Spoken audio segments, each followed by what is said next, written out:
आप सबका बीएससी द्वितीय वर्ष के पेपर तृतीय पुष्पीय पादपों की संरचना परिवर्धन एवं जनन में स्वागत है। सभी विद्यार्थी इस टॉपिक को गंभीरता से लें, क्योंकि flower is a modified shoot आपकी परीक्षाओं में बहुत बार रिपीट होता है और ये प्रश्न लगभग हर साल आता ही रहा है। तो यह अपने आप में बहुत महत्वपूर्ण प्रश्न है। मैं Sonam Bamania, assistant professor botany department, government PG college Karauli से आप सबका इस ऑनलाइन कक्षा में आमंत्रण है। देखिए, सबसे पहले हम बात कर रहे हैं कि पुष्प एक रूपांतरित प्ररोह है। लेकिन पुष्प एक रूपांतरित प्ररोह क्यों है, उस पर जाने से पहले मैं दो बात ये कहूँगी कि पुष्प आवृतबीजियों का सबसे मुख्य लक्षण है और आकारिकीय रूप से पुष्प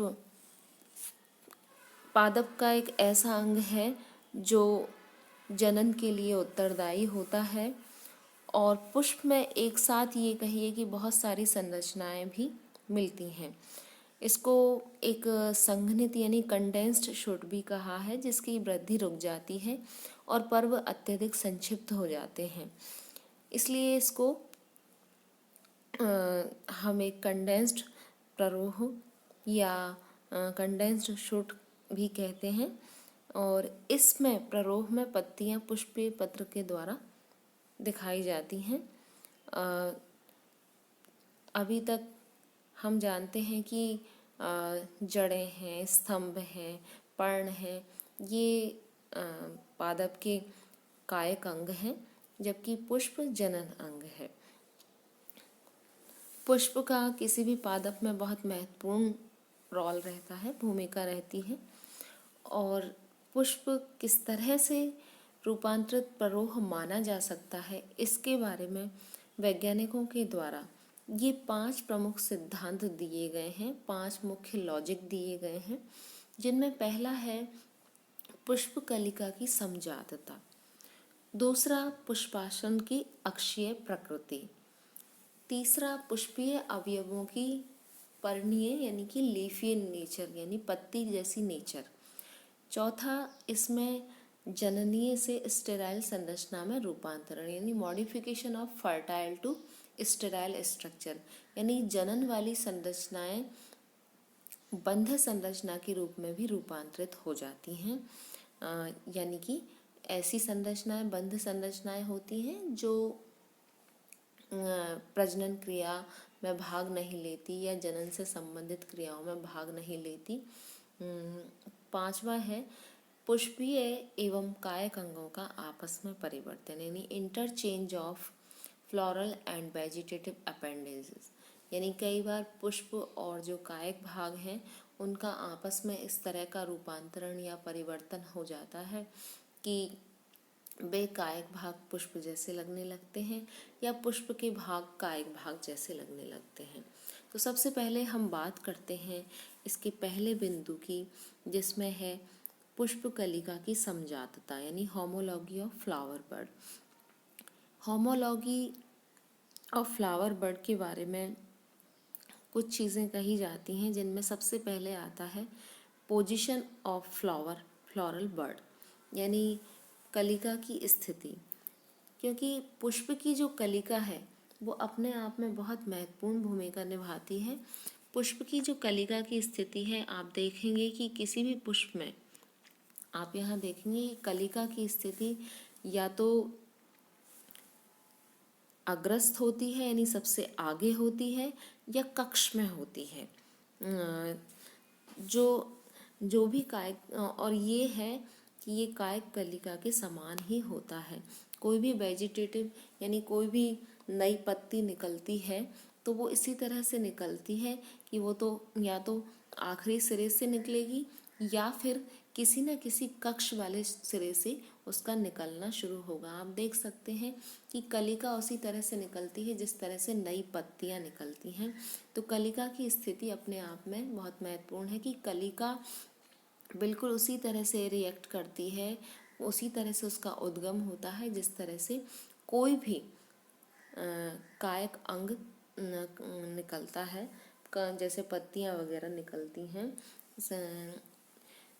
अब इसी में एक दूसरी बात कही जाती है कि कलिका का जो रूपांतरण है वो किस तरह से हो जाता है। कुछ पादपों जैसे अगेब में पुष्प कलिका, पत्र कलिका अथवा बढ़ती कायिक कलिकाओं में रूपांतरित हो जाती हैं और यह उनकी कायिक स्थिति को दिखाता है। ऐसे उदाहरण हम प्याज में भी देख सकते हैं कि उनमें जो पुष्प की कलिका है वो बल्बिल्स में या दूसरी कायिक कलिकाओं में रूपांतरित हो जाती है। प्याज और ग्लोबा बल्बिफेरा इसके अच्छे उदाहरण हैं। अब हम बात करते हैं इसके दूसरे बिंदु की, जिसमें है पुष्पासन की अक्षीय प्रकृति यानी एक्सिस नेचर ऑफ थैलामस। पुष्प की कलिका की समजातता में हमने देखा कि कलिका की स्थिति महत्वपूर्ण है कि किस तरह से कायिक कलिका के समान ही यह कक्षस्थ या अग्रस्त हो सकती है। दूसरा, इसमें जो पुष्प कलिका है वो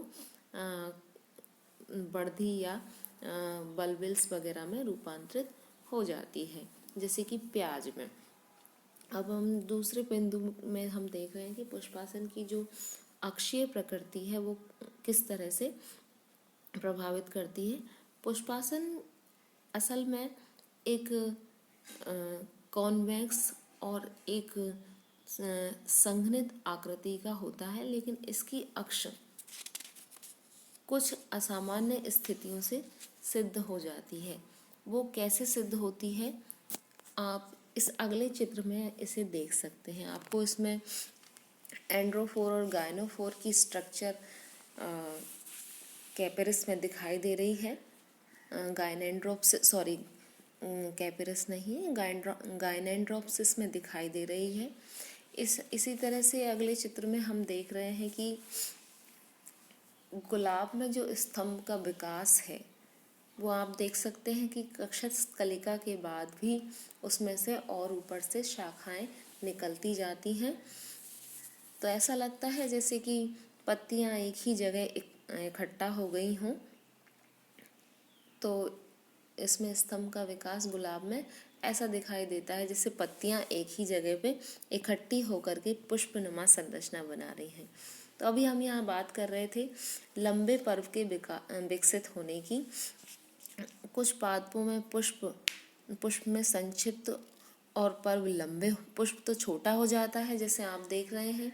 गायनेंड्रोप्सिस में पुष्प की स्थिति तो नीचे ही रह गई है और जो पुष्प का जो पर्व है वो इतना लंबा हो गया है कि गायनोफोर की संरचना आपको बहुत ऊपर जाके दिखाई दे रही है, जिसमें कि पुंकेसर वगैरह लगे हुए हैं।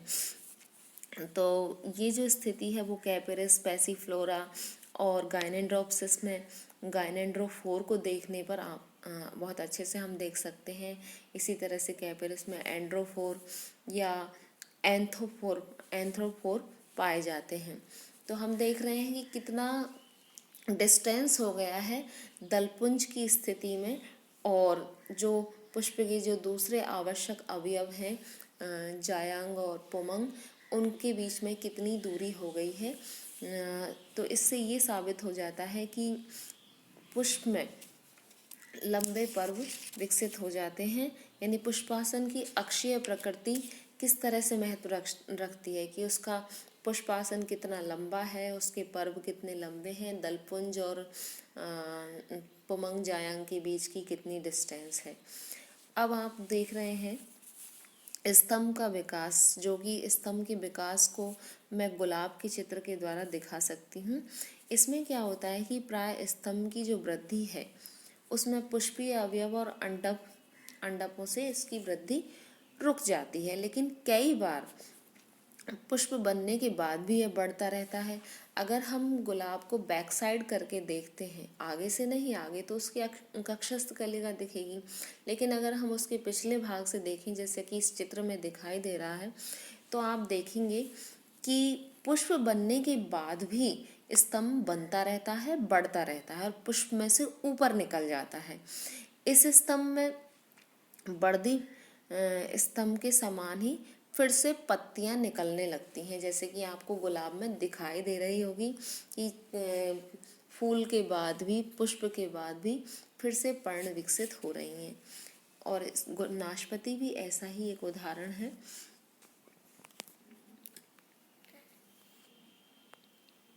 इसमें आपको इस चित्र में हरा गुलाब स्पष्ट रूप से दिखाई दे रहा होगा। आप देख सकते हैं कि हरे गुलाब और पत्तियों के बीच कितनी समानता है कि एक बार की तो इन्हें पहचानना मुश्किल है, क्योंकि गुलाब की बहुत सारी वैरायटीज़ हैं, बहुत सारे कलर हैं, किस्में हैं। तो ऐसी इसमें हरे गुलाब को ज़्यादा नियर माना जाता है इस नेचर के, कि पुष्प एक रूपांतरित प्ररोह है इस नेचर के। कैसे कि इसमें जो दलों का रंग है वो भी हरा है, और आप देखिए पत्तियों का रंग है वो भी हरा है। और हम यहाँ जो बात कर रहे थे स्तंभ के विकास की, कि ये पुष्प खिलने के बाद भी यहीं पर पादप रुकेगा नहीं, बल्कि पत्ती के यहाँ से एक दूसरी शाखा निकलती हुई और स्तंभ को आगे ले जाएगी, और उसमें से फिर से फूल विकसित होगा। फिर उसके बाद फिर उसकी पत्ती और आगे बढ़ेगी, फिर बाद में अलग से उसका विकास होता रहेगा। फिर हम बात करते हैं लंबे पुष्पासन की, कि कई बार पुष्पासन स्तंभ के समान ही अंडप में बढ़ जाता है और एग्रीगेट फ्रूट बनाने में भी हेल्प करता है। इसका उदाहरण हम अनानास में देख सकते हैं कि अनानास में क्या होता है, अनानास जिसको हम पाइनएप्पल कहते हैं, पाइनएप्पल में क्या होता है कि एक ही जगह पर एग्रीगेट फल बन जाने की, पुंज फल बन जाने की, अनानास एक फल नहीं है, it's a group of fruits, it's a bunch of fruits, यानी पुंज फल है। तो पुष्पासन स्तंभ के समान ही अंडप में जब बढ़ जाता है, जैसे अभी अभी आपने देखा कि ये तो तने में इसकी साइज बड़ी थी पुष्पासन की, लेकिन जब पुष्पासन की साइज अंडप में बढ़ती है, क्योंकि अंडप से फल का निर्माण होता है, अंडाशय से फल का निर्माण होता है, तो जब इसकी साइज बढ़ती है, अंडप की साइज बढ़ती है पुष्पासन के बाद, उस पुष्पासन से, तो हम देखते हैं कि अंडप की साइज बढ़ने से बड़े साइज के फ्रूट्स का निर्माण, यानी पुंज फल, अनानास जैसे फलों का निर्माण हो जाता है। यही स्थिति चंपा में भी देखने को मिलती है। अब हम बात कर रहे हैं, ये तो थी पुष्पासन की अक्षीय प्रकृति। तो पुष्पासन की अक्षीय प्रकृति को हमने बताया था कि जो उसकी एक्सिस नेचर है वो काफ़ी महत्वपूर्ण है, जिसमें लंबे पर्व का विकसित हो जाना, जो कि कैपेरिस या गायनेंड्रोप्सिस में होता है, स्तंभ का विकास हो जाना, जो कि गुलाब और नाशपाती में होता है, यानी कि इसका विकास रुकता नहीं है। पुष्पासन की स्थिति डिपेंड करती है कि पुष्पासन में पर्व लंबे हो गए हैं या पुष्पासन के बाद भी स्तंभ निकल रहा है। और जब पुष्पासन की लंबाई बढ़ जाए, जैसे कि पुष्पासन की लंबाई जब अंडप में बढ़ती है तो अनानास जैसे फल बनते हैं। अब हम तीसरे बिंदु पर आते हैं, पुष्पीय अवयवों की पर्णीय प्रकृति, यानी leafy nature of flower components. तो इसमें हम बात कर रहे हैं विन्यास, अरेंजमेंट की। सबसे पहले पुष्पासन पर बाह्य दलों इत्यादि का विन्यास चक्र या चक्रीय प्रकार का हो सकता है या पाया जाता है, और स्तंभ पर जो पत्तियों का जो विन्यास पाया जाता है, यानी जो फिलोटैक्सी होती है, उसकी जैसा ही होता है। इस बात को मैं अभी पहले भी कह चुकी थी कि अगर आप यहाँ हरे गुलाब में पत्तियों गुलाब की पत्तियों और गुलाब के पुष्प को देखेंगे तो आपको कितनी समानता दिखाई देगी। यानी ऐसा लगता है कि जैसे 20-30 पत्तियों को एक साथ संघनित करके मिला करके एक गुच्छा बना दिया हो। वो फूल बन गया है, वो पुष्प बन गया है और पत्ती केवल एक ही, 2 या 3 के ग्रुप में ही मिलती है, तो वो पत्ती रह गई है। तो कहने का मतलब है कि पुष्पासन पर बाह्य दल इस रूप में पाया जाता है कि जैसे पत्तियां इकट्ठा हो गई हों। ये फिलोटैक्सी के समान ही है। फिलोटैक्सी होती है पर्ण विन्यास की, पर्ण पत्तियां किस तरह लगी हुई हैं। तो पुष्प ऐसा लगता है कि जैसे एक जगह ही बहुत सारी पत्तियां उग गई हों या लग गई हों। हरा गुलाब इसका बेस्ट एग्जाम्पल है। अब हम इसी बिंदु में यानी पुष्पीय अवयवों की पर्णीय प्रकृति में हम एक दूसरे पुष्प की बात कर रहे हैं, जो कि आपको यहाँ दिखाई दे रहा होगा, म्यूसेंडा।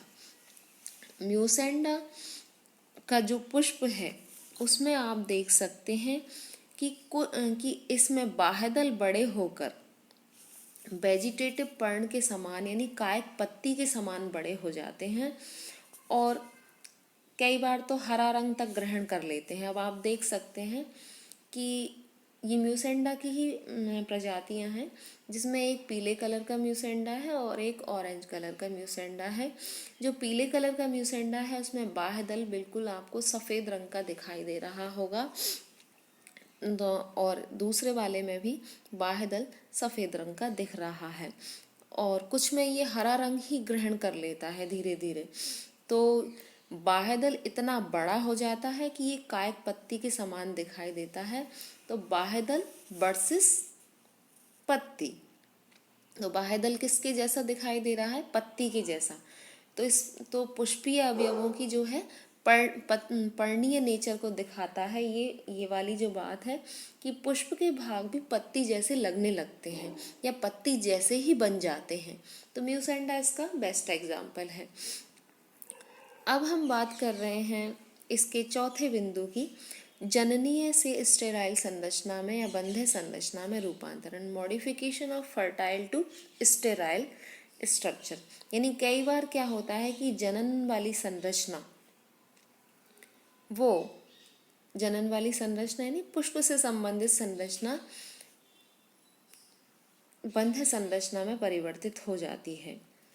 तो ऐसा देखा गया है कि जो खेती वाले जो गुलाब हैं उनमें दल पुंकेसरों के जो स्टेरिलाइजेशन और उसके जो मॉडिफिकेशन की प्रक्रिया से ही बनते हैं। इसी तरह से जो चाइना रोज़ है, चाइना रोज़ कहते हैं हम गुड़हल को, गुड़हल में भी अतिरिक्त दल हैं वो पुंकेसरों के रूपांतरण से ही बनते हैं। एक तो होता है सिंगल गुड़हल। सिंगल गुड़हल में केवल 5 ही लाल रंग के दल दिखाई देते हैं, जो चित्र आपने अक्सर गणेश जी के पोस्टर के साथ देखा होगा। लेकिन एक होता है जिसमें 20-30 या 40 तक भी दल पाए जाते हैं और उनमें बहुत सारे, उसको कहते हैं डबल चाइना रोज, उसमें बहुत सारे गुड़हल मिक्स से लगते हैं। तो पिंक जो गुड़हल आता है वो ऐसा ही आता है। उसमें जो अतिरिक्त दल हैं वो पुंकेसरों के रूपांतरण से बनते हैं। तो हमने जाना कि पुंकेसर किस में बदल गए? दलों में। और पहले वाले उसमें जो वो भी गुलाब की हमने बात की थी, तो उसमें भी पुंकेसरों के बंधीकरण से ही गुलाबों का खेती वाले गुलाबों का रूपांतरण होता जाता है। कैना में भी आधे पुंकेसर दलों में रूपांतरित हो जाते हैं। कैना का मैं आपको चित्र दिखा देती हूँ। कैना का चित्र भी इसमें रह गया है। तो कैना, जिसको आप पीली केली या लाल केली के नाम से जानते हैं, वो आपके कैना है। उनमें भी क्या है कि पुंकेसर दलों में रूपांतरित हो जाते हैं। अब हम बात कर रहे हैं आखिरी बिंदु की या हमारे 5वें लॉजिक की, जो कि पुष्प के मॉडिफाइड शुट होने का प्रमाण देता है, जिसमें कि पुष्पीय एवं कायक अंगों का आपस में परिवर्तन, interchange of floral and vegetative appendages, यानी पुष्प के जो कायक अंग हैं, पुष्प और पादप के जो कायक अंग हैं वो आपस में रूपांतरित होते रहते हैं। तो इसका सबसे पहला उदाहरण, अभी भी हमने कैना की बात की थी, तो कैना में दलाव पुंकेसर पाए जाते हैं। दलाव का मतलब होता है दल जैसे पुंकेसर पाए जाते हैं। जीनिया में भी अंडप दलाव या बाह्य दलाव जैसा होता है। जीनिया भी एक पादप का नाम है, उसमें भी जो अंडप है, कार्पल है, वो दलाव जैसा होता है। मटर में भी अंडप मुड़ी हुई हरे पर्ण की संरचना होती है। इसमें एक लॉजिक ये भी दिया जाता है कि रेनलकुलेसी के जो सदस्य हैं पियोनिया ऑफिसिनिलिस में पर्ण से बाह्य दल और बाह्य दल से दल में क्रमिक रूपांतरण हम देख सकते हैं। देखिए आप इसका पियोनिया का जो पुष्प के साथ जो चित्र है उसमें आप देखेंगे कि पहले पत्तियों की संख्या बहुत ज़्यादा थी। वो पत्तियां कम होते होते होते फॉलेज जो लीफ हैं उनकी संख्या कंपाउंड लीफ के जैसी थी, संयुक्त पर्णक के जैसी थी। संयुक्त पर्णक के बाद में वो पर्ण में रूपांतरित हुई। पर्ण में जिसमें 5 पत्तियां थी उसमें 3 रह गई और वो 3 पत्तियां भी संयुक्त होकर के एक ही ब्रैक्ट बन गई। ब्रैक्ट का मतलब सहपत्र बन गया और सहपत्र धीरे धीरे रूपांतरित होकर के सेपल में परिवर्तित हो गया। सेपल में परिवर्तन के बाद में ये पेटल में चेंज हो गया और पेटल यानी कि जो दल है वो आप देख रहे हैं कि पियोनिया ऑफिसिनिलिस में दलों का रंग गुलाबी है। तो इसमें पर्ण से दल में क्रमिक रूपांतरण होता चला जाता है, जो कि इस बात को साबित करता है कि पुष्पीय एवं कायक अंगों का आपस में अंतर परिवर्तन होता रहता है। अब हम फिर से म्यूसेंडा फ्रोंडोसा की बात करते हैं। म्यूसेंडा फ्रोंडोसा जिसमें कि आपने देखा था कि इसमें एक बाह्य दल बड़ा होता है। इसमें पर्ण के समान शिराएं, आपको शिराएं साफ दिखाई दे रही होंगी। इसमें पर्ण की जैसी शिराएं भी दिखाई देती हैं। सफ़ेद रंग का जो ये बाह्य दल है इसमें शिराएं दिख रही हैं, लेकिन यह दल के समान ही पिगमेंटेड होता है। You can see it that it's different colour from leaves. तो ये आपको वाइट कलर का अलग से दिखाई दे रहा है। दल के समान ही इसमें अपना एक रंग है, लेकिन पत्ती की तरह भी इसमें शिराएं हमें देखने को मिल रही हैं। इसके बाद हम एक उदाहरण जल लिली का भी लेते हैं कि जल लिली यानी कि निम्फिया एल्बा, जल लिली में भी क्या होता है कि पुष्पीय अंग का दूसरे अंग में क्रमिक रूपांतरण हम देख सकते हैं। वो किस तरह से देख सकते हैं कि पुष्पासन पर बहुत सारी पुष्पीय पत्तियां इसमें चक्रीय क्रम में लगी रहती हैं, चक्रीय रूप में व्यवस्थित होती हैं और इनमें सबसे नीचे बाह्यदल पत्ती के जैसा होता है और ये क्रमिक रूप से जो सेपल है वो पेटल में और पेटल फिर आपके स्टामेन में और स्टामेन भी लास्ट में जाके कार्पल में रूपांतरित हो जाते हैं।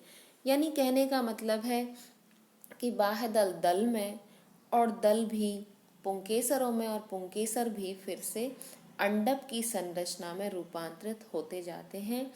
निम्फिया एल्बा यानी जल लिली पुष्पीय अंगों के क्रमिक रूपांतरण के विकास का एक महत्वपूर्ण उदाहरण है।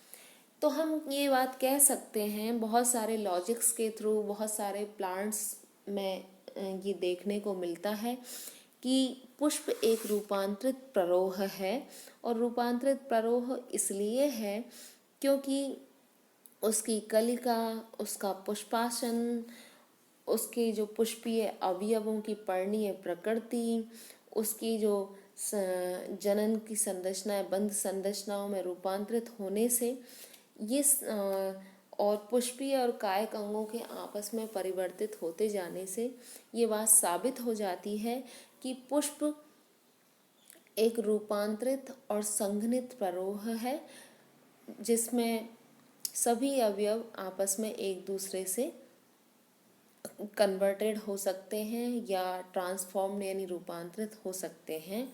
और परीक्षा की दृष्टि से यह प्रश्न बहुत ज़्यादा रिपीटेड होता है। उम्मीद है आपने इसे ध्यानपूर्वक सुना होगा। सुनने और देखने के लिए धन्यवाद।